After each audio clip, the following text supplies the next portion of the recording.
नमस्कार दोस्तों, डोल में पोल चैनल में आप सब मित्रों का हृदय से अभिनंदन करता हूं। दोस्तों आज देखिए एक बहुत ही विचित्र, रोमांचक और दिलचस्प कहानी नारद और विष्णु और कृष्ण अवतार। ये देखिए आप जो है दोस्तों, बहुत आनंद आएगा। ये देखते हैं कि भगवान विष्णु क्षीर सागर में पड़े पड़े बोर हो रहे थे।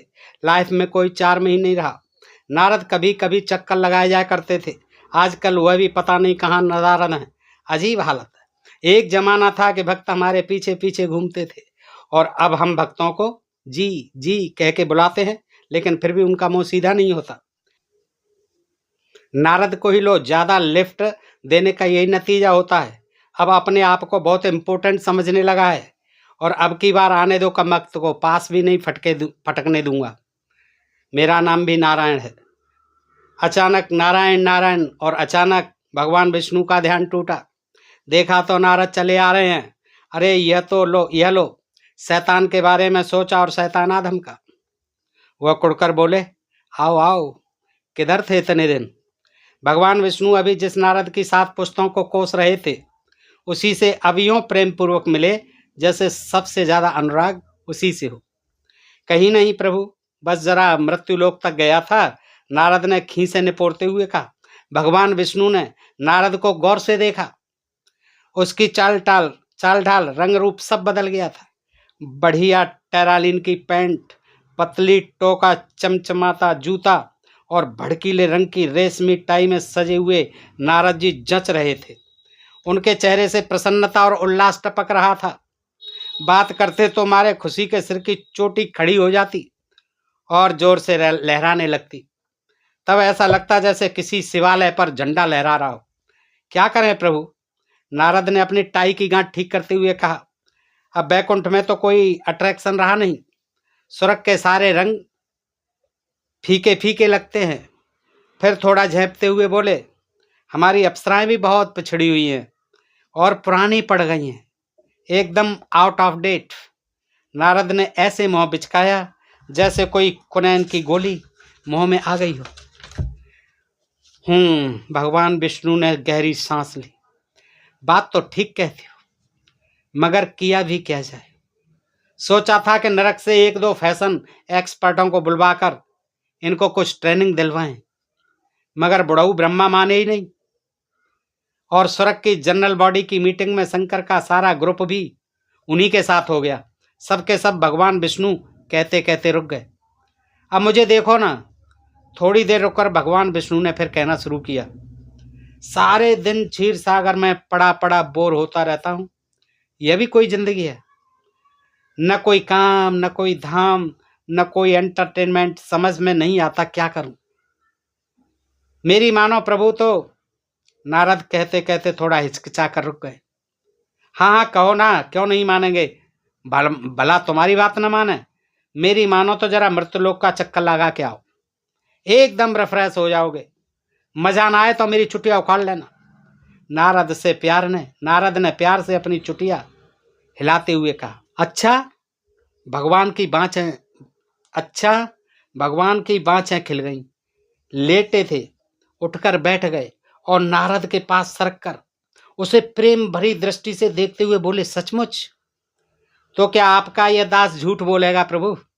नारद ने चौंक कर कहा और फिर मृत्युलोक का वह बखान किया कि भगवान सारा आलस्य त्याग कर चलने को तैयार हो गए। नारद ने बात की बात में प्रॉपर ड्रेस वगैरह का इंतजाम कर दिया। सब कुछ ठीक हो गया तो भगवान बोले, मगर एक बात है नारद, चलेंगे हम भारत ही। हमें इस देश से बहुत प्रेम है और वैसे आदमी को जाना भी वहीं चाहिए जहां स्वागत सत्कार हो, सम्मान हो। जैसी आपकी इच्छा। नारद ने एक आज्ञाकारी बालक की तरह से झुकाकर कहा। बात तो बताओ। भगवान बोले, वहां कौन सा रूप धर कर जाऊं? फिर खुद सोच कर खुद ही बोले, सोचता हूं राम का रूप धर लूं। भारतवासी आज भी राम की ही माला जपते हैं। क्यों नारद, कैसा रहेगा? नारद ने गर्दन को एक झटका देते हुए फिल्मी अंदाज में कहा, राम का रूप धारण करके तो आप वहां मर्यादा पुरुषोत्तम ही बने रह जाएंगे। तब लुत्फ क्या आएगा। फिर कुछ सोचकर बोले, कृष्ण क्यों नहीं बन जाते? वाह वाह वाह वाह वाह वाह वाह! नारद की बात पूरी होने से पहले ही भगवान खुशी से नाच उठे। एक दिन वृंदावन की सड़क पर लोगों ने ताज्जुब से देखा कि दो अजनबी कदम से कदम मिलाए बढ़ते चले जा रहे हैं, जैसे फौजी कवायद कर रहे हों। एक सांवला सा सुंदर युवक था जो डार्क सूट में और भी सांवला सा नजर आ रहा था। कभी वो सूट की ओर देखता, कभी बूटों की ओर, कभी टाई की ओर देखता और कभी अपनी कीमती घड़ी की ओर। उसके रंग ढंग से साफ जाहिर हो रहा था कि उसने ये नए कपड़े अभी अभी पहने हैं। उसका जानी वाकर टाइप साथी उछल उछल कर उसके साथ चल रहा था। उसके कदम ओछे पड़ते थे, पर अपने दोस्त के साथ साथ चलने की लालसा उसे ऐसे चलने के लिए मजबूर कर रही थी। उन्हें देख देख कर कुछ राहगीर आपस में टीका टिप्पणी कर रहे थे और दबे दबे दबे स्वर में हंस भी रहे थे। कृष्ण रूपधारी विष्णु ने नारद को इशारा किया और वह उन राहगीरों के नजदीक पहुंच गए। अब उनकी बातों की कुछ भनक उनके कानों में भी पड़ने लगी।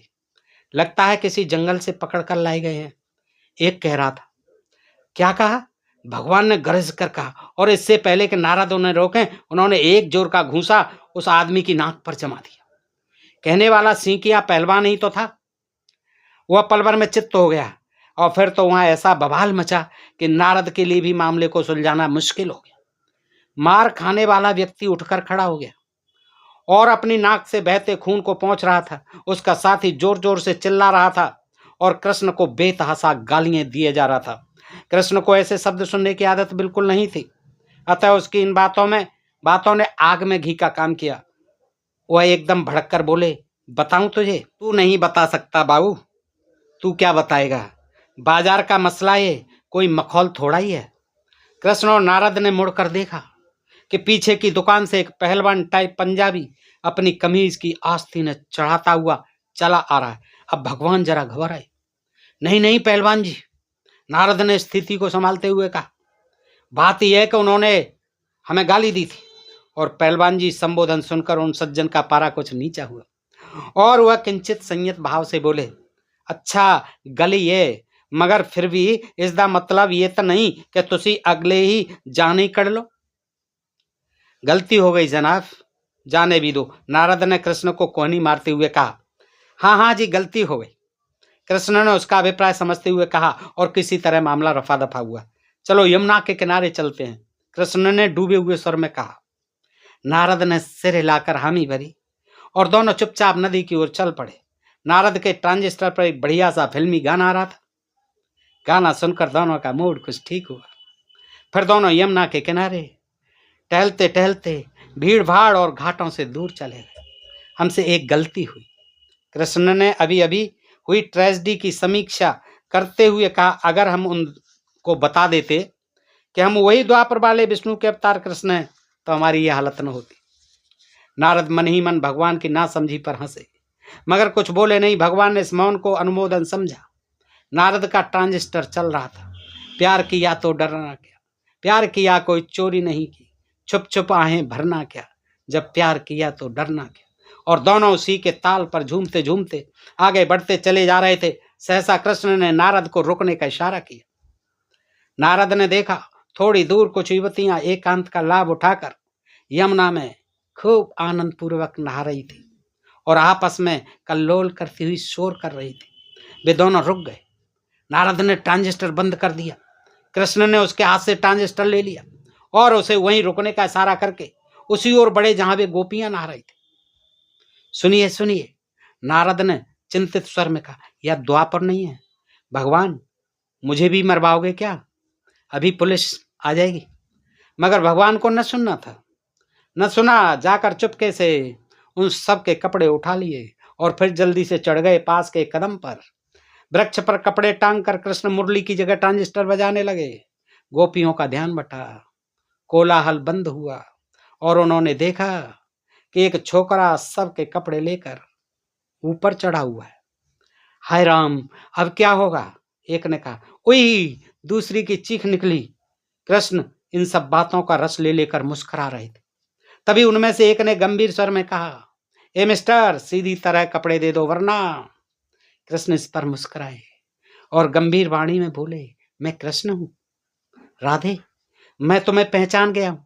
यह तुम मेरे साथ रात डेड डैश व्हाट सटअप, उसने क्रोध से झिड़क कर कहा। कृष्ण भी कोई नए खिलाड़ी नहीं, अड़ गए और बोले, अच्छा ये नखरे हैं, देखते हैं फिर कैसे कपड़े ले लोगी। अब लड़कियां सचमुच गड़बड़ है, पर वे सब दिल्ली के कॉलेज की लड़कियां थी जो एक टूर पर इधर आई हुई थी। उन्होंने थोड़ी देर परामर्श किया और फिर एक ने कहा, मालूम पड़ता है कि इसका दिमाग खराब हो गया। तुम सब चुप रहो, मैं अभी से ठीक करती। और फिर कृष्ण से अनुनयपूर्ण स्वर में बोली, हे मधुसूदन, हे मुरारी, हे गोपाल, मैं तुम्हारी शरण में, यो न सताओ, कृपा करके हमारे कपड़े लौटा दो, हमने तुम्हें पहचाना नहीं था भगवान। कृष्ण ने अपनी सफलता पर फूल कर सारे कपड़े नीचे फेंक दिए। उन लड़कियों को कपड़े पहनते समय वह निर्लज्जता पूर्वक उन्हें घूरते रहे। फिर वह पेड़ से उतर आए और उनके पास आकर बोले, देखो शाम होने वाली है, चलो रासलीला करेंगे। हाँ हाँ, राधा ने कहा, जरूर करेंगे रासलीला, आओ गोपियों। उसने लड़कियों की तरफ आंख का इशारा किया। वे सब की सब चल पड़े। जब वे घाट के पास पहुंची तो राधा ने कसकर कृष्ण की कलाई पकड़ ली और शोर मचा मचा कर सारा वृंदावन सिर पर उठा लिया। यह बदमाश हमें अकेले में पाकर छेड़ रहा था, हमारे कपड़े उठाकर पैर पर चढ़ गया, कहता था बात की बात में भीड़ जमा हुई। क्यों बे, एक ने आगे बढ़ते हुए कहा, क्यों बे, एक ने आगे बढ़ते हुए कहा, सज्जनों बात यह है कि मैं कृष्ण हूं। अच्छा, दूसरे ने उसको गरीबान से पकड़ते हुए कहा, जी यह सचमुच कृष्ण है। नारद कुछ कहे इससे पहले एक तगड़े से आदमी ने उसे जोर का धक्का दिया और वह गिरते गिरते बचे। नारद ने चुप रहने में कुशल समझे। बात कोई छोटी मोटी तो थी नहीं कि यूं ही दब जाती। मामला थाने तक पहुंचा और नारद के लाख समझाने पर भी कृष्ण जी को हवालात में बंद कर दिया। नारद को मृत्युलोक का निरंतर भ्रमण करते रहने के कारण कुछ विशेष अनुभव प्राप्त हो गए थे। अतः उन्होंने कृष्ण से राय लेकर अपनी घड़ी और ट्रांजिस्टर बाजार में बेच दिए और दरोगा जी को दक्षिणा देकर भगवान को छुड़ा लिया।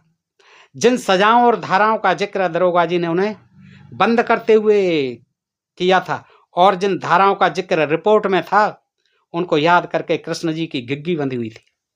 खैर, दरोगा जी ने कहा, तुम पर रहम करके हमने छोड़ दिया, लेकिन अब फौरन यहां से चले जाओ, वरना ठीक न होगा। फिर कभी वृंदावन में नजर आए तो मार मार के कचूमर बना दूंगा। मेरा नाम हरपाल सिंह है, समझे। उन्होंने अपनी मूंछों पर ताप देते हुए कहा। दोनों ने चुपचाप दरोगा जी को हाथ जोड़े और कोतवाली से बाहर आते ही सिर पर पांव रखकर भाग लिए। जैसे तैसे कुछ पैसों का प्रबंध किया और दोनों वहां से बस में बैठकर दिल्ली आ पहुंचे। दोनों ने सुबह से कुछ खाया पिया नहीं था और उनके पेट में चूहे कबड्डी खेल रहे थे। पैसा एक पल्ले नहीं था, करें तो करें क्या। दोनों के चेहरे उतरे हुए थे, दोनों परेशान थे। देखो, मैं एक तरकीब करता हूं, कृष्ण ने कहा, तुम यहीं ठहरो, मैं उस सामने वाले मकान से मक्खन वगैरह लाता हूं। आजकल मक्खन कहाँ, और रात को 12 बजे किसी के घर में घुसोगे तो फिर थाने कोतवाली की नौबत आएगी। अरे नहीं, इस काम में तो अपन माहिर हैं। फिर मक्खन न होगा तो और कुछ तो खाने को तो होगा। और एक बार फिर नारद के मना करने के बावजूद भगवान उस घर में घुस ही गए। भौं भौं भौं, अंडर सेक्रेटरी का अल्सेसिएशन पूरे जोर से भूख उठा और भगवान रंगे हाथों पकड़े गए। अजीब लोग हैं, कुत्ते पालते हैं, हमें नहीं मालूम था, भगवान ने मन ही मन कुड़कर कहा। एक बार फिर शोर हुआ और भीड़ इकट्ठी हुई। भगवान ने लाख समझाया कि यह साक्षात विष्णु के अवतार कृष्ण हैं और घर में केवल मक्खन चुराने घुसे थे, चोरी करने नहीं। मगर किसी ने उनकी एक नहीं सुनी। नारद ने यह हालत देखी तो 9-11 हो गए। आखिर फैसला यही हुआ कि भगवान को उनके जन्म स्थान यानी जेल को सुशोभित करने भेज दिया जाए। दूसरे दिन सुबह जब दिल्ली के नागरिक अखबार में अपने आप को कृष्ण कहने वाले चोर के हवालात में से रहस्यमय ढंग से गायब हो जाने का समाचार पढ़ रहे थे, तब क्षीर सागर में शेष सैया पर लेटे भगवान विष्णु कमला से कह रहे थे, हाँ जरा अच्छी तरह पैर दबाओ, बहुत थक गया हूं। और देखो हमारी ओर से यह आदेश जारी करा दो कि वह नारद का बच्चा अगर आगे से बैकुंठ में पैर रखे तो उसे धक्के मार कर निकाल दिया जाए। तो दोस्तों ये कहानी थी बहुत ही मनोरंजक, दिलचस्प, आधुनिक कृष्ण की, विष्णु जी और नारद जी किस तरह से देखिए फंसे चक्कर में वृंदावन में, और किस तरह से दिल्ली पहुंचे, वहां भी जो है चोरी के आरोप में जेल की हवा खानी पड़ी। कहानी अच्छी लगी हो दोस्तों तो अपने मित्रों को अधिकाधिक शेयर करें और अपने प्रिय चैनल ढोल में पोल को सब्सक्राइब करते रहें, लाइक और कमेंट करें दोस्तों। फिर मिलते हैं ऐसी किसी दिलचस्प कहानी या रोचक प्रसंग के साथ अगले वीडियो में। तब तक आप सब मित्रों का हृदय से आभार, नमस्कार, जय भारत, जय इंडिया दोस्तों।